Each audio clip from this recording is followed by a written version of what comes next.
வணக்கம் ஆன்மீக அன்பர்களே, உங்கள் எல்லோரையும் மீண்டும் என்னோட சேனலில் அன்போடு வரவேற்கிறேன். இன்றைக்கி மற்றும் ஒரு சுவாரஸ்யமான சில விஷயங்கள் பற்றி இந்த பதிவில் பார்க்கலாம் வாங்க. அதாவது எல்லோருக்கும் மிகவும் பிரசித்தி பெற்ற மிகவும் சிறப்பு வாய்ந்த கோவிலில் ஒன்று தான் இன்றைக்கி நாம் பார்க்க போகிறோம். எல்லாருக்குமே மதுரை மீனாட்சி அம்மன் கோவில் பற்றி தெரியும். மதுரை மீனாட்சி அம்மன் கோவிலுடைய வரலாறு, அதே போல் மதுரை மீனாட்சி அம்மன் கோவிலுடைய சிறப்புகள் பற்றி தான் இந்த பதிவில் நாம் இன்றைக்கி பார்க்க போகிறோம். வாங்க நண்பர்களே பார்க்கலாம். நம்ம தமிழ்நாட்டுடைய பெருமையே உலகமே வியந்து பார்க்கக்கூடிய ஒரு தெய்வீக ஸ்தலமாக உள்ளது. அதுதான் இந்த மீனாட்சி அம்மன் கோவில். இந்த மீனாட்சி அம்மன் கோவில் வெறும் கோவில் மட்டும் அல்ல, இது ஒரு வரலாறு. இந்த மீனாட்சி அம்மன் கோவிலுக்கு போனவங்களுக்கு தெரிஞ்சிருக்கும் அதில் எப்படிப்பட்ட கலைகள் இருக்கும், என்ன மாதிரியான கலை நயங்களோடு பொருத்தி இருக்கும், அதில் உள்ள மர்மங்கள் எல்லாம் ஒன்று சேர்ந்த ஒரு அதிசயம்தான் இந்த மதுரை மீனாட்சி அம்மன். மதுரையவே ஆளக்கூடிய ஒரு மிகப்பெரிய இளவரசி இந்த மதுரை மீனாட்சி. இந்த வீடியோவில் மதுரை மீனாட்சி அம்மன் கோயிலோட சிறப்பும் அதோட ரகசியமும் அதோட சிறப்புகள் பற்றியும் தெரிஞ்சுக்குவோம் வாங்க. அதாவது மீனாட்சி அம்மன் கோயிலுடைய வரலாறு அப்படின்னு பார்த்தோன்னா, மதுரை நகரம் சுமார் 2500 வருடம் பழமையான நகரம் என்று கூறப்படுகிறது. இந்த கோவிலில் முதல்ல பாண்டிய மன்னர்களால் கட்டப்பட்டது என்று வரலாறுகளில் கூறப்படுகிறது. அதுக்கு பின்னாடி 16ஆம் நூற்றாண்டில் நாயக்கர் அரசர்கள் இந்த கோயிலை பெருசாக விரிவுபடுத்தினாங்க. இந்த கோயிலை அவங்கெல்லாம் பெருசாக விரிவுபடுத்தினதுக்கப்புறம் மீனாட்சி அம்மன், அதே போல் சுந்தரேஸ்வரர், சிவபெருமான், இந்த 2 தெய்வங்களையும் அந்த கோவிலுக்காக அர்ப்பணிச்சிட்டாங்க. இந்த கோவிலோட கட்டிடக்கலை ரொம்ப மிகவும் வித்தியாசமான ஒரு கட்டிடக்கலையாக இருக்கும். நம்ம எல்லோருமே பார்த்துருப்போம். நம்ம வாசலில் நுழையிறதுலேருந்து உள்ளே போகிற வரைக்கும் நம்ம எல்லோரும் கண் கூட அழகாக பார்க்கக்கூடிய சிற்பக்கலைகள் ஆகட்டும், திராவிட ஸ்டைல் ஆகட்டும், எல்லாமே ஒரு வித்தியாசமாக இருக்கும். அதே போல் உயரமான கோபுரங்களை கொண்ட ஆயிரக்கணக்கான சிற்பங்களோட அழகையும் இந்த கோவிலோட ஒவ்வொரு வாசல், தெற்கு வாசல், மேற்கு வாசல், வடக்கு வாசல், கிழக்கு வாசல்னு 4 வாசலுடைய கோவில்களுடைய கோபுரங்கள் பார்த்தீங்க அப்படின்னா ரொம்ப அழகாக வடிவமைச்சிருப்பாங்க. பார்க்கவே அவ்வளோ ஒரு ஆசையாக இருக்கும். அதே போல் இந்த கோபுரங்களோட அதிசயங்கள் என்னென்ன அப்படின்னா, இந்த கோயிலில் மொத்தம் 16 பெரிய கோபுரங்கள் இருக்கும். நம்ம எல்லோருக்கும் தெரிஞ்சது என்னென்னா இந்த 4 வாசல்கள் தான் தெரியும். அது ஏன் நமக்கு அந்த 4 வாசல்கள் தெரியும் அப்படின்னா, நமக்கு நம்ம எதுக்குள்ளே போகிறோமோ அந்த ஒரு நம்ம எப்படி போய் எப்படி வரோம் வெளியில், அந்த ஒரு வாசல், அந்த ஒரு கோபுரம் மட்டும்தான் நமக்கு தெரியும். ஆனால் இந்த கோவிலில் மொத்தம் 16 பெரிய கோபுரங்கள் இருக்குது. இதில் தெற்கு கோபுரத்தோட அடிமட்டம் பார்த்திங்கன்னா 170 அடி உயரம் இருக்கும். இந்த கோபுரங்கள் 33,000த்திற்கும் மேற்பட்ட சிலைகள் இதில் இருக்குன்னு கூறப்படுது. ஒவ்வொரு சிலைகளும் தேவர்களாலும் யாளிகள், புராண கதைகள், தெய்வீக காட்சிகள் இந்த கோபுரங்களில் காட்டப்பட்டிருக்கும்.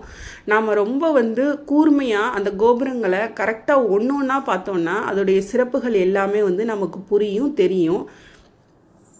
அதே போல் இந்த கோபுரங்களுடைய சிறப்புகள் போலவே இந்த கோவிலில் நம்ம எல்லோருக்கும் தெரியும், மீனாட்சி அம்மன் கோவிலுடைய குளம் மிகவும் சிறப்பு வாய்ந்த குளம். அந்த குளத்துடைய பேர் தான் பொற்றாமரை குளம். இந்த குளத்துக்கு ஒரு அதிசய மரபு இருக்குது. இந்த கோவிலில் இது ரொம்ப ஒரு புனிதமான இடமாக பார்க்கப்படுது. நீங்கள் நல்லா பார்த்துருந்தீங்கன்னா தெரியும், இந்த மதுரை மீனாட்சி அம்மன் கோவிலில் சிறப்பாக வழிபாடு பண்ண வர்ற வெளிநாட்டவர்களோ மாநிலத்தவர்களோ பார்த்தீங்கன்னா அதிகமாக அந்த பொற்குளத்தில் தான் பொற்றாமரை குளத்தில் தான் நிறைய புகைப்படங்களாகட்டும், வீடியோக்களாகட்டும் எடுப்பாங்க. அதே போல் பழைய காலத்தில் தமிழ் சங்கத்தில் எழுத்தாளர்கள் தங்களுடைய நூல்களை இங்கே வச்சு சோதனை செஞ்சது ஒரு நம்பிக்கை இருக்குது. சோதனை செஞ்சதாக ஒரு நம்பிக்கை இங்கே இருக்குது. நல்ல நூல்னால் அது தண்ணீரில் மிதக்கும், தவறான நூல் அப்படின்னா அது தண்ணிக்குள்ளே மூழ்கி போயிடும் அப்படின்னு சொல்லப்படுது. அதே போல் இந்த கோவிலுடைய இன்னொரு சிறப்பு தான் ஆயிரங்கால் மண்டபம். இந்த கோயில் வந்து மிகப்பெரிய ஒரு அதிசயமே வந்து இந்த ஆயிரங்கால் மண்டபம் தான். இந்த கோயிலுடைய மிகப்பெரிய சிறப்பு ஆயிரங்கால் மண்டபம். ஆனால் உண்மையிலே இதில் தூண்கள் எத்தனை தூண்கள் மட்டும் இருக்கும் அப்படின்னா 985 தூண்கள் மட்டும்தான் வந்து இந்த ஆயிரங்கால் மண்டபத்தில் இருக்கும். ஒவ்வொரு தூணுமே வந்து நாம் பார்த்துருப்போம். ஒவ்வொரு தூணுக்கு பின்னாடியுமே வந்து அவ்வளோ கதைகள் இருக்கும், அவ்வளோ ரகசியம் இருக்கும், அவ்வளோ சிறப்பாக வந்து வடிவமைச்சிருப்பாங்க. இங்கே வந்து இருக்கிற சில தூண்களை அடித்தா வேறு வேறு இசை ஒலிகள் கேட்குமா. இதெல்லாம் வந்து மீனாட்சி அம்மன் கோயிலுக்கு போய் நீங்கள் இதெல்லாம் வந்து இது வரைக்கும் செஞ்சுருந்தீங்கன்னா உங்களுக்கு தெரிஞ்சிருக்கும். இல்லை இது வரைக்கும் நீங்கள் செஞ்சதில்லை அப்படின்னா, இந்த மாதிரி அடித்து இந்த ஓசையெல்லாம் கேட்டதில்லைன்னா, இதுக்கப்புறம் அந்த மீனாட்சி அம்மன் கோயிலுக்கு போனீங்கன்னா இதெல்லாம் வந்து நீங்கள் செஞ்சு பாருங்கள். இது வந்து ரொம்ப ஒரு ஆச்சரியமான ஒரு விஷயம். அதனால இந்த விஷயத்தை நீங்கள் கோயிலுக்கு போனீங்கன்னா வந்து செஞ்சு பாருங்கள். அதே போல் மீனாட்சி அம்மனுடைய வரலாறு பார்த்துட்டோம், அங்கே உள்ள சிறப்பு அம்சங்கள் பார்த்துட்டோம். அதுக்கடுத்து மீனாட்சி அம்மனுடைய பிறப்புடைய கதையை பற்றி பார்க்கலாம் வாங்க. அதாவது வந்து புராண கதைகளின் படி வந்து பாண்டிய மன்னர் வந்து மலையெத்த வச்ச பாண்டியனுக்கு வந்து குழந்தை இல்லை அப்படின்னு சொல்லி அவர் யாகம் செஞ்ச போது அந்த அக்னியிலிருந்து பிறந்தவன் தான் இந்த மீனாட்சி அம்மன் அப்படின்னு கூறப்படுது. இந்த அம்மனுக்கு வந்து 3 மார்புகள் இருந்ததான். ஒன்று வந்து தீர்க்க தரிசனமாக கூறியதான். அவள் வந்து தன்னோட கணவரை சந்திக்கும் போது 3வது மார்பை வந்து மறைச்சிருவாளாம்.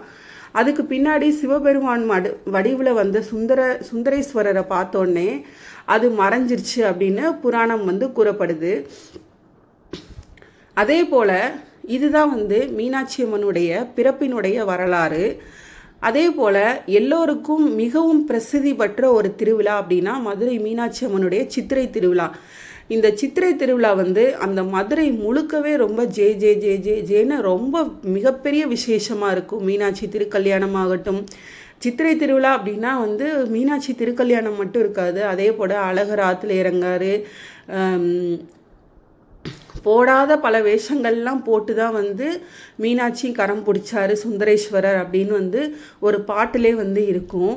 அதே மாதிரி தான் இந்த மதுரை சித்திரை திருவிழா வந்து ரொம்ப பிரபலமான திருவிழா தான் இந்த மதுரை சித்திரை திருவிழா. இந்த விழாவில் வந்து மீனாட்சி அம்மனும் சுந்தரேஸ்வரரும் திருமணம் செய்கிறத மிக விமர்சையாக வந்து அந்த ஊர்களில் கொண்டாடப்படுறத அந்த சித்திரை திருவிழாவாக நம்ம எல்லோரும் பல லட்ச வருடங்களாக கொண்டாடி வருகிறோம். அதே போல் பல லட்சம் மக்கள்களும் கலந்துப்பாங்க இதில். இந்த கோவிலில் சில ரகசியங்களும் இருக்குது. அந்த ரகசியம் என்னென்னா, இந்த கோவிலில் இருக்கிற தூண்களில் வந்து நான் முன்னாடியே சொன்னது போல் இசை ஒலி கேட்கும். சில ரகசிய பாதைகள் இருந்ததாகவும் வந்து கதையில் வந்து கூறப்படுது. ஒவ்வொரு கோபுரமும் வந்து ஒவ்வொரு புராணத்தை வந்து அடிப்படையில் வச்சு தான் வந்து இந்த ஒவ்வொரு கோபுரமே வடிவமைக்கப்பட்டிருக்குன்னு சொல்கிறாங்க.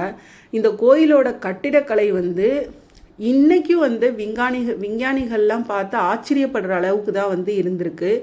அப்பேற்பட்ட இந்த கோவில் தான் வந்து மதுரை மீனாட்சி அம்மன் கோவில். நம்ம எல்லோருக்கும் தெரிஞ்ச இந்த மீனாட்சி அம்மன் வந்து அம்மனுடைய வரலாறு, அவங்களுடைய பிறப்பு, அதோட மதுரை மீனாட்சி அம்மன் கோவில் வந்து வெறும் வழிபாட்டு தலம் மட்டும் இல்லை, இது வந்து தமிழரோட ஒரு பண்பாடு. அதாவது வந்து தமிழ்நாடு அப்படின்னாலே மதுரை அப்படின்னாலே மதுரைக்கு வரவங்க யாராக இருந்தாலும் இந்த மீனாட்சி அம்மனை பார்க்காம மதுரையை விட்டு வெளியே போக மாட்டாங்க. நம்ம எல்லோருக்குமே தெரியும். நம்ம ஒவ்வொரு நாளும் அந்த கோவில்களுக்கு போயிருந்தோம் அப்படின்னா அந்த கோவில்களில் இருக்க ஒவ்வொரு சிறப்பு அம்சங்களும் அந்த ஒவ்வொரு சிற்ப கலைகளும் நம்மளையே வியக்க வைக்கிற மாதிரி இருக்கும். அதே போல் இந்தியாவில் அற்புத கட்டிடக்கலைகளில் இதுவும் ஒன்று. ஆன்மீகத்தோட மையம்னு இதை சொல்கிறாங்க. இந்த கோவிலை இது வரைக்கும் பார்க்காம யாருமே இருந்திருக்க மாட்டீங்க. இல்லை இது வரைக்கும் நாங்கள் பார்த்தது இல்லை அப்படின்னா நீங்கள் இதுக்கப்புறம் போய் இந்த மீனாட்சி அம்மனுடைய கோவிலை தரிசனம் பண்ணிட்டு வாங்க. நம்ம கண்ணீர் மல்கி மீனாட்சி அம்மன் கிட்ட ஒரு விஷயத்தை கேட்குறோம் அப்படின்னா செவி சாய்ப்பால் அப்படின்னு சொல்கிறாங்க. அதே போல் இந்த மீனாட்சி அம்மனை வந்து இது வரைக்கும் நீங்கள் வழிபாடு பண்ணலை, இது வரைக்கும் நாங்கள் இந்த கோவில்களுக்கு போனதில்லை அப்படின்னா நீங்கள் இந்த கோவில்களுக்கு போய் மீனாட்சி அம்மனுடைய வரலாறு பற்றியும் மீனாட்சி அம்மனுடைய அழகான அந்த கோபுரங்களையும் அழகான அந்த சிற்ப கலைகளையும் அழகான அவளுடைய திருமுகத்தையும் நீங்கள் மதுரை மீனாட்சி அம்மன் கோயிலில் போய் நீங்கள் இதை பார்த்துட்டு வரலாம்.